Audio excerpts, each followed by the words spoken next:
Everyone's been asking me how excited I am for TT and, about how I feel about the event, but to be fair, and until this moment right now, I haven't been thinking about TT. I've had a full job in hand trying to, focus on British Superbikes and the races and the bike here. So, it's only now I can really start to put any focus on the TT. And I think my situation's a lot different to Hickey. I feel like as much as I'd love to be in his position, I'm just not in that place right now. So I'm just looking to go to the event and, I know how to ride motorbikes fast.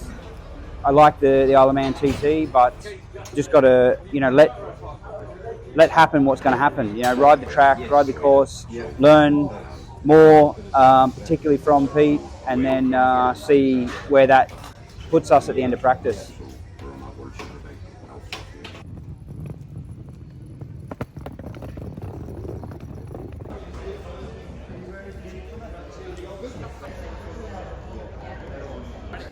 It's difficult to put into words. It's definitely an experience, and it's definitely like a type of. The only way I can say is an emotion. You have. It's not pressure. Because no one really is demanding you go a certain speed or get a certain result. So it's not really like an expectation or a pressure, but it's definitely some sort of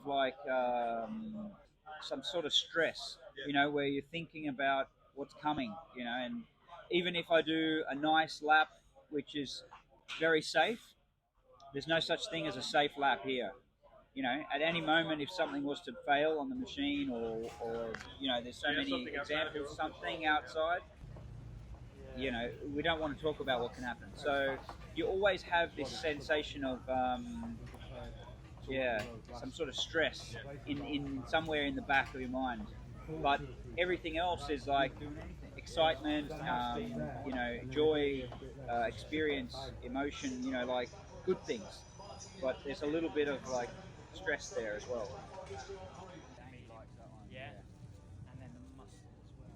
Circuit's the same. The format is a little different with the days that we ride and the practice sessions, but more or less it feels the same to me like it did then.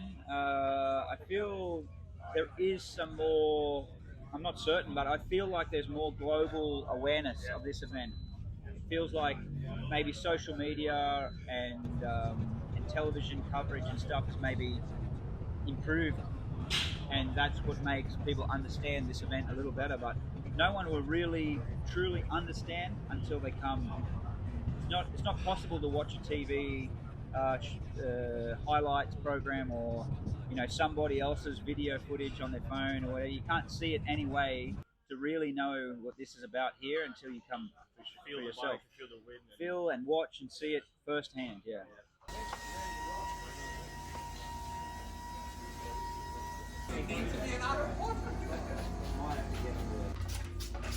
Peel and get an ice cream.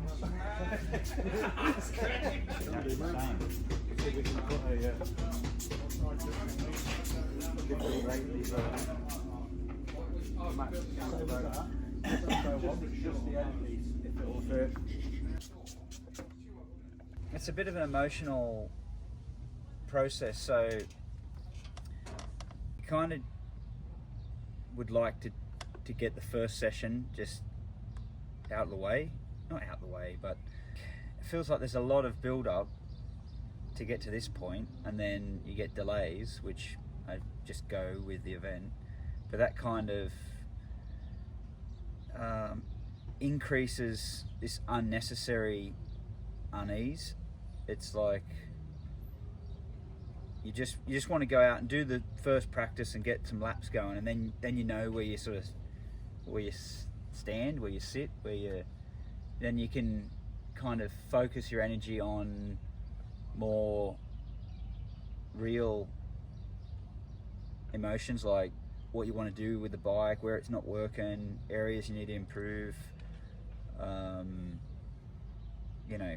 how the top speed of the bike is, the performance, the acceleration, the gearing. You can focus all your energy on actual things that are going to help, whereas at the moment all your energy is sort of just in your guts here, waiting to go out and ride the bike, because there's nothing to talk about at the moment. There's nothing to analyze or discuss or refine. It just feels to me like wasted energy.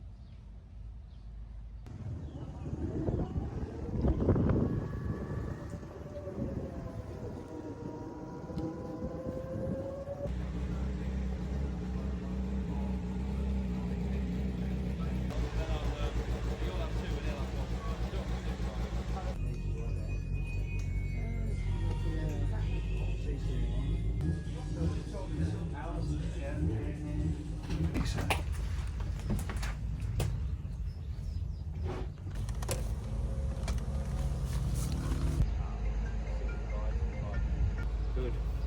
Sell it to him.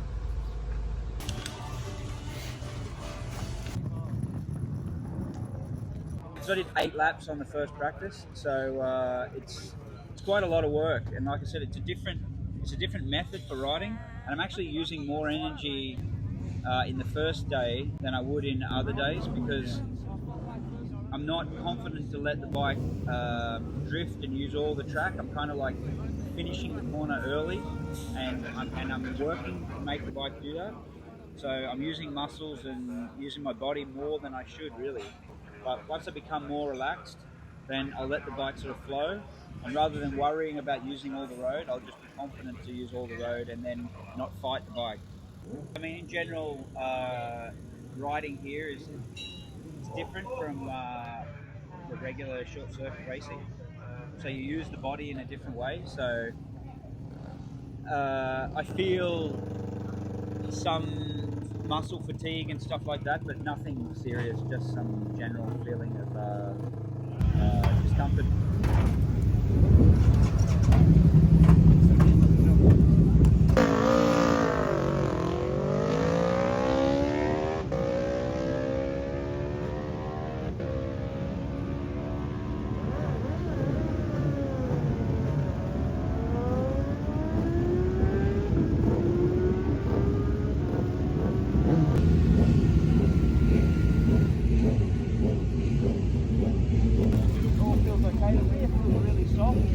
But apart from that, it might just be how it is, I don't know.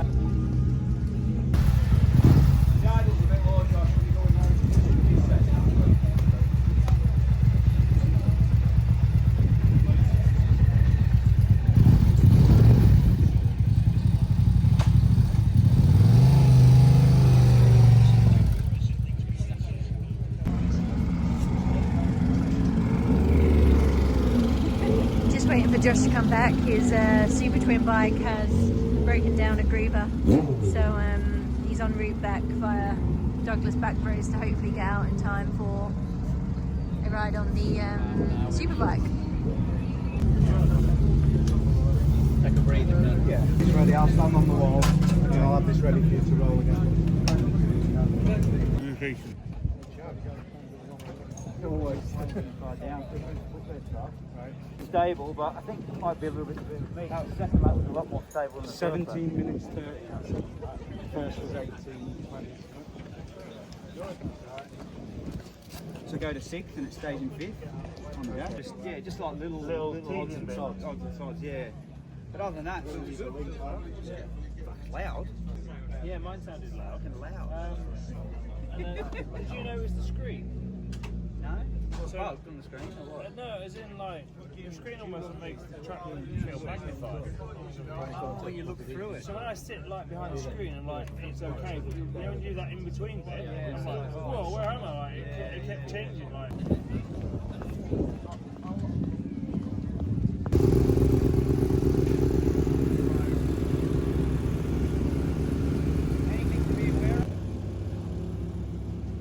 I already feel like I can ride the circuit in a rhythm. That's quite easy to do, but you have to always ride where you're scaring yourself.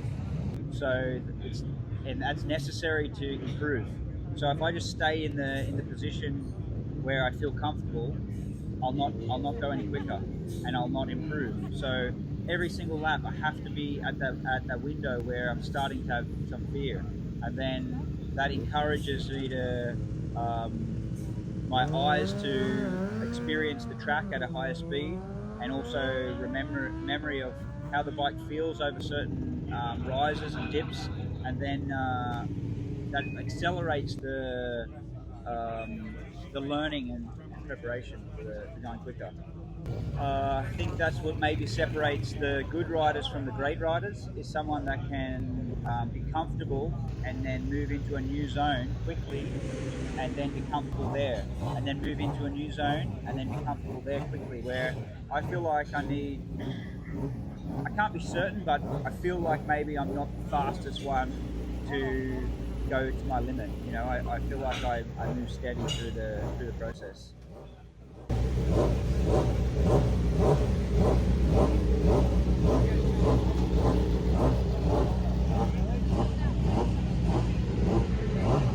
So fortunately, the bird hit the screen first before it hit me. So a lot of the energy would have been like dissipated off the bike. So it was like a secondary impact when it hit me. So it wasn't like a proper punch in the face, you know. I was shaken up by the idea of, if it was a bigger bird and it had hit me in the head with more force, and let's say it knocked you out, then I'd be unconscious on a bike and I would have just crashed into something. It's the first time that I've thought of that scenario as a potential risk. It's not pleasant, because you obviously want to go and you want to ride and you have emotions building inside of you, but it's always the way here. You know, last year was an exception where every day was sunny and the track was perfect and we just always went on schedule. But that was a complete out of character situation.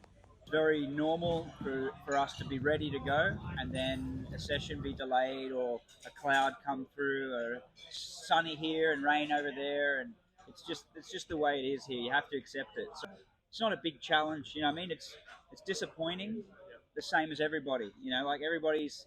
I'm sure it's actually probably more difficult for the spectators, because they have to rush around the course before the road closure, find the perfect spot to watch, and then they have to wait a long time before anything would happen, even on schedule. And then there's a delay and another delay and another delay, and then finally a cancellation. For them is a big you know, it's a big deal, because they put a lot of work in to be in that position and then they have nothing. For us, it's not ideal, but it's not a big problem. We're able to cope, you know, quite easily. Small down patch for 27, and the loop and the dip is very down. Oh, yeah.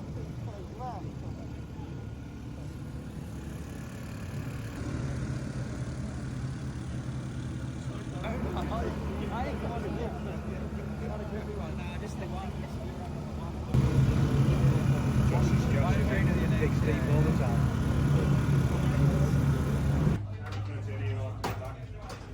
Forced to be satisfied with whatever I get. You know, it's one of those events where if you try and create a result or want something more than is destined for you, it could be a bad story. So I feel like I respect this place enough where if I'm not happy with the result, I'm still okay with that. You know, it's important for me to finish and go home as much as it's important to get a good result. So if I just put you know, that idea to the side and just look at the facts, you know, I got 5th in the senior last year, and each day I was improving all the way until the end. And I feel like I can see a lot of areas where I can improve on what I did last year. So I'd like to hope that I can improve my personal best, and then, you know, if I can achieve that and do better myself with my own lap times, then that should put me in a position to find a better result. It's natural, but you know, last year Connor and Davey were both ill and didn't ride to their top level. There's lots of James Hillier, Jamie Coward. I don't know how they're feeling with their preparation for this year. And then there's me, and there's other riders that are maybe going to take a step up as well. So it's like getting fifth last year. I might even go faster this year and still not get fifth. It's so difficult to kind of put a mental idea on where you should be. But I would be like, it would be like winning for me if I was on the podium. That's like my next target. I don't want to sit here and go, oh yeah, I think I can win, because I just think maybe that's a little bit too outside of what is possible at the moment. I know if I came here every year for a succession of years, I believe I could get into that fight for the win. But I think knowing what my personality and the way that I develop through the practice days, I think a podium is probably my greatest sort of ceiling and target I could achieve.